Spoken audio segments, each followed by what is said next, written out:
ಶಿಕ್ಷಣ ಅನ್ನುವಂಥದ್ದು ಒಂದು ಸೇವೆಯಾಗಿತ್ತು. ಅದೊಂದು ಸೇವೆ. ಅದು ಜನಗಳಿಗೆ, ಯಾರಿಗೆ ಶಿಕ್ಷಣ ಇಲ್ಲ ಅವರಿಗೆ ಒದಗಿಸೋದು ಒಂದು ಸೇವೆಯಾಗಿತ್ತು. ಆದರೆ ಇವತ್ತು ನಮ್ಮ ಮುಂದೆ ಶಿಕ್ಷಣ ಅನ್ನೋದು ಒಂದು ಉದ್ಯಮ ಆಗೋಗಿದೆ. ಉದ್ಯಮ ಅಂದರೆ ಅಂತಿಂಥ ಉದ್ಯಮ ಅಲ್ಲ. ಬೆಂಗಳೂರಿನಲ್ಲಿ ಬಂದು ನೀವು ಎಜುಕೇಷನ್ ಇನ್ಸ್ಟಿಟ್ಯೂಷನ್ಗಳಲ್ಲಿ ನೋಡಿದ್ರೆ ಗೊತ್ತಾಗ್ತದೆ ಅದು ಎಷ್ಟು ಕೋಟ್ಯಾಂತರ ರೂಪಾಯಿಗಳ ದೊಡ್ಡ ಉದ್ಯಮ ಆಗಿ, ಯಾರು ಹಣ ಇರ್ತದೆ, ಹಣ ಇರೋನು ಮಾತ್ರ ಓದಬಲ್ಲ, ಹಣ ಇರೋನು ಮಾತ್ರ ಇಂತಿಂಥ ಡಿಗ್ರಿಗಳನ್ನ ಪಡೆಯಬಲ್ಲ ಅನ್ನುವ ಮಟ್ಟಕ್ಕೆ ಶಿಕ್ಷಣವನ್ನು ನಾವು ಸಾಮಾನ್ಯರಿಂದ ವಂಚಿಸಿದ್ದೀವಿ. ಸಾಮಾನ್ಯರಿಂದ ಅದನ್ನು ಬೇರೆ ಕಡೆಗೆ ತಗೊಂಡು ಹೋಗ್ಬಿಟ್ಟಿದ್ದೀವಿ. ಅಂಥ ಒಂದು ಕ್ಲಿಷ್ಟ ಮತ್ತು ಸಂಕೀರ್ಣವಾದ ಸಂದರ್ಭದಲ್ಲಿ ಜನಸಾಮಾನ್ಯರಿಗಾಗಿ, ಮಧ್ಯಮ ವರ್ಗದವರಿಗಾಗಿ, ಕೆಳಮಧ್ಯಮ ವರ್ಗದವರಿಗಾಗಿ ಮತ್ತು ಶ್ರಮಜೀವಿ ವರ್ಗಕ್ಕಾಗಿ ಒಂದು ಶಿಕ್ಷಣ ಸಂಸ್ಥೆಯನ್ನು ನಡೆಸ್ತಾ ಇರುವಂಥದ್ದು ಬಹಳ ಮುಖ್ಯವಾದ ಸಂಗತಿ. ಆ ಕಾರಣಕ್ಕಾಗಿ ನಾನು ಚಂದ್ರಶೇಖರ್ ಅವರನ್ನು ಮತ್ತು ನಮ್ಮ ಶಿವಮೂರ್ತಿ ಕಿಲಾರ್ ಅವರನ್ನು ನಿಮ್ಮೆಲ್ಲರ ಪರವಾಗಿ ಅಭಿನಂದಿಸೋದಕ್ಕೆ ನಾನು ಇಷ್ಟಪಡ್ತೀನಿ. 20 ಲಕ್ಷ ಪುಸ್ತಕಗಳನ್ನು ಒಬ್ಬ ವ್ಯಕ್ತಿ, ಒಬ್ಬ ಸಾಮಾನ್ಯ ವ್ಯಕ್ತಿ ಒಂದು ಕಡೆಗೆ ಅಷ್ಟು ಸಂಗ್ರಹಿಸಿ ಇಡೋದು ಅಂತ ಇದೆಯಲ್ಲ, ಅದು ಈ ದೇಶಕ್ಕೆ, ಈ ನಾಡಿಗೆ ಕೊಡ್ತಿರ್ತಕ್ಕಂಥ ದೊಡ್ಡ ಕೊಡುಗೆ ಅದು.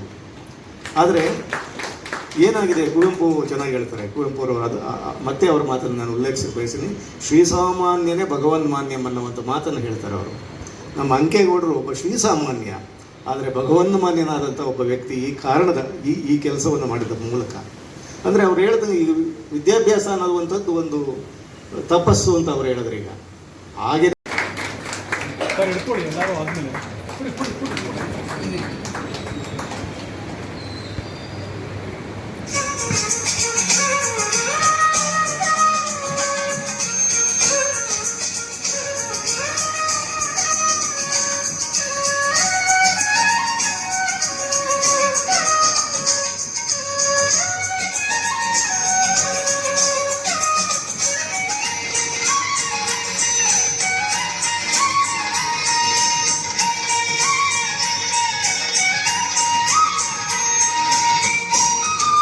ನಿಧಿ ಅಂದರೆ ಜಗದೀಶ್ ಸಂಪ ಅವರು. ಅವ್ರ ಮೂಲಕ ನಾನು ಮಹಾಭಾರತ ಹೇಳಿದ್ದು, ವಿದೂರ, ರಾವಣ, ಸೊ ಈ ಥರ ಒಳ್ಳೊಳ್ಳೆ ಪುಸ್ತಕ ಮಾಡಿದಾಗ ಮೊನ್ನೆ ಸಾರು ಒಂದು ಈ ಥರ ಭಾರತದ ಭವ್ಯಕಥೆಗಳನ್ನು ಮಾಡೋಣ ಅಂತ ಹೇಳಿದ್ರು. ಅದು ಇಲ್ಲಿ ನನಗೆ ಒಂದು ಅವಕಾಶ ಸಿಕ್ಕಿದ್ದಕ್ಕೆ ಸರ್ಗೆ ಥ್ಯಾಂಕ್ಸ್ ಹೇಳ್ತಾ ನನ್ನ ಮಾತನ್ನು ಮುಗಿಸ್ತಾ ಇದ್ದೀನಿ. Thank you. ತಾಲೂಕು ತುಮಕೂರು ಜಿಲ್ಲೆಯಲ್ಲಿ ಜನಿಸಿರುತ್ತಾರೆ. ಇವರು ಪ್ರಾಥಮಿಕ ಮತ್ತು ಪ್ರೌಢ ಶಿಕ್ಷಣವನ್ನು ಹುಲಿದುರ್ಗ ಮತ್ತು ಉಜ್ಜಯಿನಿಯಲ್ಲಿ ಸ್ನಾತಕೋತ್ತರ ಪದವಿಯನ್ನು ಬೆಂಗಳೂರು ವಿಶ್ವವಿದ್ಯಾಲಯದಿಂದ ಕನ್ನಡ ವಿಷಯದಲ್ಲಿ GB ರಾಜರತ್ನಂ ಚಿನ್ನದ ಪದಕದೊಂದಿಗೆ MA ಪದವಿಯನ್ನು ಪಡೆದರು. ಸಂಸ್ಕೃತಿ ಮತ್ತು ಸಂಗಾತಿ ಒಂದು ಬುಡಕಟ್ಟಿನ ಲೋಕದೃಷ್ಟಿ ಹಿನ್ನೆಲೆಯಲ್ಲಿ ಸಂಸ್ಕೃತಿ ಚರ್ಚೆ ವಿಷಯದಲ್ಲಿ ಸಂಶೋಧನೆ ನಡೆಸಿ ಡಾಕ್ಟರೇಟ್ ಪದವಿಯನ್ನು ಕೂಡ ಪಡೆದುಕೊಂಡಿದ್ದಾರೆ. ಹಂಪಿಯ ಕನ್ನಡ ವಿಶ್ವವಿದ್ಯಾಲಯದ ಕುಲಪತಿಯಾಗಿ ಹಾಗೂ ಕುಲಸಚಿವರಾಗಿ, ಕನ್ನಡ ವಿಶ್ವವಿದ್ಯಾಲಯದ ಬುಡಕಟ್ಟು ಅಧ್ಯಯನದ ವಿಭಾಗದ ಮುಖ್ಯಸ್ಥರಾಗಿ, ಸಮಾಜ ವಿಜ್ಞಾನ ಹಾಗೂ ಲಲಿತ ಕಲೆಗಳ ಅವರಿಗೆ ಶ್ರೀ ಎಂ ಅಂಕೇಗೌಡ ಸರ್ ಅವರಿಂದ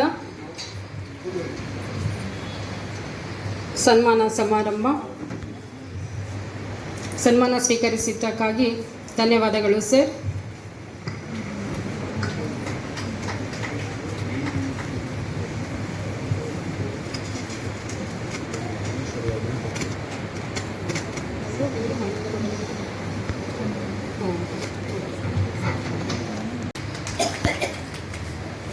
ಅಭಿನಂದನೆ ಸ್ವೀಕರಿಸುತ್ತಿರುವುದಕ್ಕೆ ಧನ್ಯವಾದಗಳು ಸರ್. ಸಭಿಕರು ಚಪ್ಪಾಳೆಯ ಮೂಲಕ ಸನ್ಮಾನಿತರನ್ನು ಗೌರವಿಸಬೇಕಾಗಿ ವಿನಂತಿ.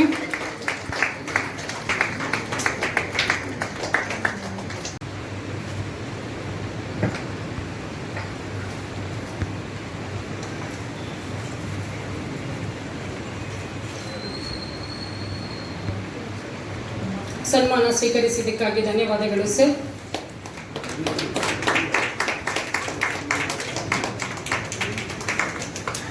ಇದೀಗ ಇನ್ನು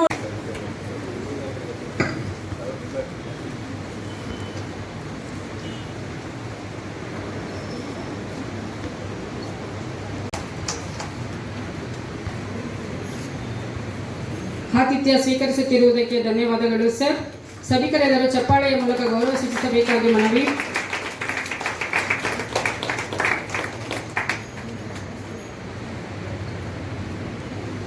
ಗುರುಬ್ರಹ್ಮ ಗುರುವಿಷ್ಣು ಗುರುದೇವ ಮಹೇಶ್ವರ ಗುರು ಸಾಕ್ಷಾತ್ ಪರಬ್ರಹ್ಮ ತಸ್ಮೈ ಶ್ರೀ ಗುರುವೇ ನಮಃ. ಸ್ವಾಮೀಜಿಯವರ 90ನೇ ವರ್ಷದ ಜನ್ಮದಿನೋತ್ಸವ ಮತ್ತು ಆ ಸಂದರ್ಭದಲ್ಲಿ ಅವರ ನೆನಪಿನಾಗಾಗಿ ಕೊಡ್ತಾ ಇರ್ತಕ್ಕಂಥ ಪ್ರಶಸ್ತಿಗಳು, ಆ ಒಂದು ಸಂದರ್ಭದಲ್ಲೇ ಭವ್ಯ ಭಾರತದ ಒಂದು ಕಥೆಗಳನ್ನು ಕೂಡ ಪುಸ್ತಕವನ್ನು ನಾವು ಈ ಸಂದರ್ಭದಲ್ಲಿ ಮಾಡಲಿಕ್ಕೆ ಅವಕಾಶ ಮಾಡಿದಂಥ ವಿಚಾರ. ಇದೆಲ್ಲ ಸ್ವಾಮೀಜಿಯವರು ನಡೆಸ್ಕೊಂಡಂಥ ಬಂದ ಪರಂಪರೆಯಿಂದ ನಾವೆಲ್ಲ ಬರ್ತಾ ಇದ್ದೀವಿ. ಈಗಾಗಲೇ ತಮಗೆಲ್ರಿಗೂ ತಿಳಿಸಿದ್ರು, ನಮ್ಮ ಸ್ವಾಮೀಜಿಯವರು ಕಟ್ಟಿದಂಥ ಒಂದು ದೊಡ್ಡ ಸಂಸ್ಥೆಯಲ್ಲಿ ನಮ್ಮ ಡಾಕ್ಟರ್ ಚಂದ್ರಶೇಖರ್ ಸರ್ ಅಂತವರು ಅವರ ಬೆನ್ನೆಲುಬಾಗಿ ನಿಂತಂಥ ಮೊದಲಿಗರು. ಅದೇ ರೀತಿ ಶಿವನಂಜೇಗೌಡ ಸರ್ ಇರ್ಬೋದು, ಆ ಒಂದು ಕಾಲಘಟ್ಟದಲ್ಲಿ ಕಾಡಯ್ಯ ಸರ್ ಇರ್ಬೋದು, ಎಸ್ ಟಿ ಜಯರಾಮ್ ಸರ್ ಅವರು ಇರ್ಬೋದು, ಶಿವಗೌಡರು ಸರ್ ಇರ್ಬೋದು, ಇನ್ನೂ ಅನೇಕ ಗಣ್ಯರು, ಇವರೆಲ್ಲ ಒಂದು ಈ ಸಂಸ್ಥೆಯನ್ನು ಭದ್ರ ಬುನಾದಿಯಾಗಿ ಕಟ್ಟಿ ಅವರಿದ್ದಂಥ ಕಾಲಪರ್ವದಲ್ಲೇ ನನ್ನೂ ಕೂಡ ಒಂದು ಜವಾಬ್ದಾರಿಯ ವ್ಯಕ್ತಿಯನ್ನಾಗಿ ಮಾಡಿ ಈ ಒಂದು ಸಮಾರಂಭವನ್ನು ನಡೆಸ್ಕೊಂಡು ನಾವು ಬರ್ತಾ ಇರ್ತಕ್ಕಂಥದ್ದು ತಮಗೆಲ್ರಿಗೂ ತಿಳಿದಿರುವಂಥ ವಿಚಾರ. ನಾವು ಅನ್ನುವುದೇ ಎಷ್ಟು ಸೊಗಸು ಅಂದರೆ, ಈ ನಾವೆಲ್ಲ ಸೇರಿರೋದಕ್ಕೆ ಎಷ್ಟು ಚೆನ್ನಾಗಿ ಇವತ್ತು ಪ್ರೋಗ್ರಾಮು ಅಂದರೆ ಕಾರ್ಯಕ್ರಮ ಮೂಡ್ ಬಂತು ಅನ್ನೋದಕ್ಕೆ ನಿಮ್ಮ ಕಣ್ಣು ಮುಂದೆಗಳೇ ಸಾಕ್ಷಿ ಇದೆ. ನಿಮ್ಮಲ್ಲೇ ಕೆಲಸ ಮಾಡ್ತಾ ಇರ್ತಕ್ಕಂಥ ಮುಖ್ಯಸ್ಥರು ಇರ್ಬೋದು, ಕೆಲವಾರು ಸಿಬ್ಬಂದಿಗಳಿರ್ಬೋದು, ನೀವುಗಳೇ ಆಯೋಜಿಸಿದಂಥ ಈ ಕಾರ್ಯಕ್ರಮ ನೀವು ಮಾಡಿದಾಗ ಎಷ್ಟು ಚೆನ್ನಾಗಿರುತ್ತದೆ ಅಂತಕ್ಕೆ ಈ ಒಂದು ಸಭೆ ಭಾಳ ನಿದರ್ಶನ. ಅದೇ ರೀತಿ ಇವತ್ತಿನ ಒಂದು ಪ್ರಶಸ್ತಿಗೆ ಭಾಜನರಾದಂಥ ನಮ್ಮ ಸಂಸ್ಥೆಯ ಟ್ರಸ್ಟ್ನ ಅಧ್ಯಕ್ಷರಾದಂಥ ಡಾಕ್ಟರ್ ಚಂದ್ರಶೇಖರ್ ಸರ್ ಅವರು ವೈದ್ಯಕೀಯ ವೃತ್ತಿಯನ್ನು ಬರೀ ಅವರು ಉದ್ಯಮವಾಗಿ ಅಥವಾ ಅವರ ಒಂದು ಖಾಸಗೀಕರಣವಾಗಿ ಮಾಡಲಿಲ್ಲ, ಒಂದು ಸೇವಾ ಮನೋಭಾವದಿಂದ ಮಾಡ್ಕೊಂಬಂದರು. ಯಾವ ರೀತಿ ಅಂತಂದರೆ, ನಾನು ಕೂಡ ಒಂದು ವಿದ್ಯಾರ್ಥಿ ದೆಸೆಯಲ್ಲಿ ಸ್ವಾಮೀಜಿಯವರ ಹಾಸ್ಟೆಲ್ನಲ್ಲಿ ಇದ್ದೆ ಒಂದು ಸ್ವಲ್ಪ ದಿನ. ನಮಗೇನಾದರೂ ಹುಷಾರು ತಪ್ಪಿದ್ರೆ ಒಂದು ಚೀಟಿ ಬರ್ಕೊಡ್ತಾಯಿದ್ರು ಸ್ವಾಮೀಜಿಯವರು. ಆ ಚೀಟಿ ತಗೊಂಡೋಗಿ ಚಂದ್ರಶೇಖರ್ ಸರ್ ಹತ್ರ ಕೊಟ್ಟು ನಾವು ಅಲ್ಲಿ ಔಷಧೋಪಚಾರ ತಗೊಬರ್ಬೋದಿತ್ತು. ನಮ್ಮ ತಂದೆಯವರ ಒಬ್ಬರು ಡಾಕ್ಟರ್ ಯಾರು ಅಂತಂದರೆ, ನಮ್ಮ ಫ್ಯಾಮಿಲಿ ಡಾಕ್ಟರ್ ಸಂಪಂಗಿ ರಾಮನ್ ಅಂತ. ಚಂದ್ರಶೇಖರ್ ಸರ್ ಈ ಕಡೆಗಿದ್ದರೆ ಲೆಫ್ಟ್ ಸೈಡಲ್ಲಿದ್ದರೆ ಸಂಪಂಗಿ ರಾಮನ್ ರೈಟ್ ಸೈಡಲ್ಲಿದ್ದರು. ನಮಗೇನಾದರೂ ಹುಷಾರು ತಪ್ಪಿದ ತಕ್ಷಣ ನಮ್ಮ ತಂದೆಯವರು ತಿಳಿಸ್ತಾ ಇದ್ರು. ಆ ಸಂದರ್ಭದಲ್ಲಿ ನಮ್ಮ ತಂದೆ ಅಲ್ಲಿ ಸಂಪಂಗಿ ರಾಮನ್ ಅವರು ಇದರ ಗೊತ್ತಿದೆಯಲ್ಲ, ಹೋಗ್ಬಿಡು ಅಲ್ಲಿಗೆ, ನಾನು ಹೇಳಿರ್ತೀನಿ ಅಂತ. ನಾವು ಅಲ್ಲಿಗೆ ಹೋಗ್ತಿರ್ಲಿಲ್ಲ, ಡಾಕ್ಟರ್ ಚಂದ್ರಶೇಖರ್ ಸರ್ ಸಾಪ್ಗೆ ಹೋಗ್ತಾ ಇದೆ. ಯಾಕೆ ಅಂದರೆ ಅವರಿಗೆ ಈ ಹುಡುಗರುಗಳ ಬುದ್ಧಿ ಚೆನ್ನಾಗಿ ತಿಳಿದಿತ್ತು ಅಂತ ಕಾಣಿಸ್ತದೆ. ಅವರು ಬರೀ ಔಷಧೋಪಚಾರ ಮಾಡ್ತಿರಲಿಲ್ಲ, ಅದರಲ್ಲಿ ಈ ಚಾಕ್ಲೇಟು, ಶುಂಠಿ ಪೇಪರ್ಮೆಂಟ್ ಅಂತ ಬರ್ತಾಯಿತ್ತು. ಅದನ್ನು ಇಟ್ಕೊಂಡ್ಬಿಟ್ಟು ನಮಗೆಲ್ಲ ಕೊಟ್ಟು, ಜ್ವರ ಹೊಟ್ಟೆ ಹೋಯ್ತು ತಗೋ, ಶುಂಠಿ ಪೇಪರ್ಮೆಂಟ್ ಹಾಕೊಂಡು ಬಾಯಿಗೆ ಹೋಗೋ, ನಿಂದ ಆಗೋಯ್ತು ಕಣ ಅಂತ. ಆ ಶುಂಠಿ ಪೇಪರ್ಮೆಂಟ್ ತಗೊಳಕ್ಕೇನೆ ನಾವೆಲ್ಲ ಚೀಟಿ ಬರ್ಸ್ಕೊಳ್ಳಿ, ಸ್ವಾಮೀಜಿ ನಮ್ಮ ಕೆಮ್ಮು ಅದು ಇದು ಅಂತ. ಸೊ ಆ ಮಕ್ಕಳ ಮನಸ್ಥಿತಿಯನ್ನು ಅರಿತಿರ್ತಕ್ಕಂಥ ದೊಡ್ಡ ಮೇಧಾವಿಯವರು. ಅವತ್ತಿಂದ ಕೂಡ ಸರ್ವೀಸು, ಶಾಂತತ ಸ್ವಭಾವ, ಯಾರು ಏನು ಹೇಳಿದ್ರು ಅದನ್ನು ಪರಾಮರ್ಶಿಸದೇ ಅವರು ನಿರ್ಧಾರಕ್ಕೆ ಬಂದವರೇ ಅಲ್ಲ. ಇಂಥ ಒಂದು ಸಂದರ್ಭದಲ್ಲಿ ನಮ್ಮ ಕಾಲಘಟ್ಟದಲ್ಲಿ ಅವ್ರಿಗೊಂದು ಈ ಸನ್ಮಾನ ಮಾಡಲಿಕ್ಕೆ ನಮ್ಗೆ ಅವಕಾಶ ಸಿಕ್ಕಿದ್ದು ನಮ್ಮ ಸುಕೃತ ಪುಣ್ಯ ಅಂತ ಹೇಳಿ ನಾನು ಅವ್ರಿಗೆ ಈ ಸಂದರ್ಭದಲ್ಲಿ ಒಂದು ಹೃತ್ಪೂರ್ವಕವಾದ ಧನ್ಯವಾದಗಳನ್ನ ತಿಳಿಸ್ಲಿಕ್ಕೆ ಇಷ್ಟಪಡ್ತೀನಿ.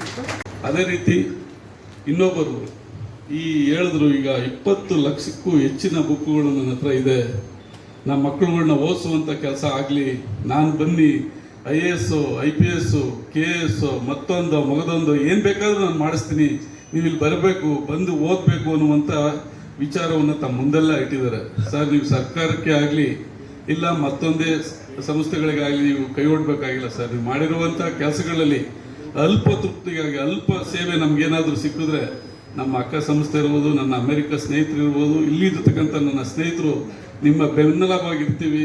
ಇಲ್ಲೂ ಮಂಡ್ಯದಲ್ಲಿ ನಿಮ್ಗೆ ಏನಾದರೂ ಒಂದು ಸಣ್ಣ ಗ್ರಂಥಾಲಯ ಮಾಡುವಂಥ ಆಸೆ ಇದ್ದರೆ ನನ್ನ ಅಧ್ಯಕ್ಷರ ಹತ್ರ ಮಾತಾಡಿ ನಮ್ಮ ಯಾವುದಾದ್ರೂ ಒಂದು ಸಂಸ್ಥೆಯ ಜಾಗದ ಅಡಿಯಲ್ಲಿ ಅದಕ್ಕೆ ಒಂದು ಅವಕಾಶ ಮಾಡಲಿಕ್ಕೆ ನಮ್ಮ ಅಧ್ಯಕ್ಷರ ಅನುಮತಿ ಪಡೆದು ಒಂದು ವಾಗ್ದಾನ ಕೊಡಲಿಕ್ಕೆ ನಾನು ಇಷ್ಟಪಡ್ತೀನಿ ಸರ್.